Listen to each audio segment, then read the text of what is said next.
যশোরের নাবারণ সাতক্ষীরা মহাসড়কের গিলাপুল এলাকায় কাভার ভ্যান ট্রাকের ধাক্কায় শাহিন হোসেন ও তুজাম্মেল হোসেন নামে দুই মোটরসাইকেল আরোহী নিহত হয়েছেন। সোমবার সকাল 7টার দিকে গিলাপুল কবির ব্রিক্সের সামনে এই দুর্ঘটনা ঘটে।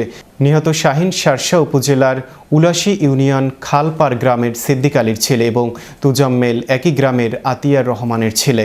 প্রত্যক্ষদর্শীরা জানান, মোটরসাইকেলে করে শাহিন ও তুজাম্মেল পার্শ্ববর্তী নাবারণ বাজারে ঝাল নিয়ে যাচ্ছিলেন।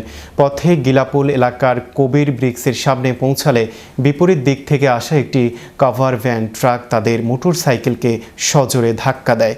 এতে ঘটনাস্থলেই শাহিনের মৃত্যু হয়। গুরুতর আহত অবস্থায় তুজাম্মেলকে উদ্ধার করে হাসপাতালে নেয়ার পথে তার মৃত্যু হয়। এ বিষয়ে নাবারণ হাইওয়ে থানার অফিসার ইনচার্জ গোপাল চন্দ্র দাস জানান, খবর পেয়ে পুলিশ ঘটনাস্থলে গিয়ে দুইজনের মরদেহ উদ্ধার করেছে। দুর্ঘটনায় জড়িত কাভার ভ্যানটি পুলিশের হেফাজতে নেওয়া হয়েছে। এই ঘটনায় আইনগত প্রক্রিয়া চলমান রয়েছে বলে জানান তিনি।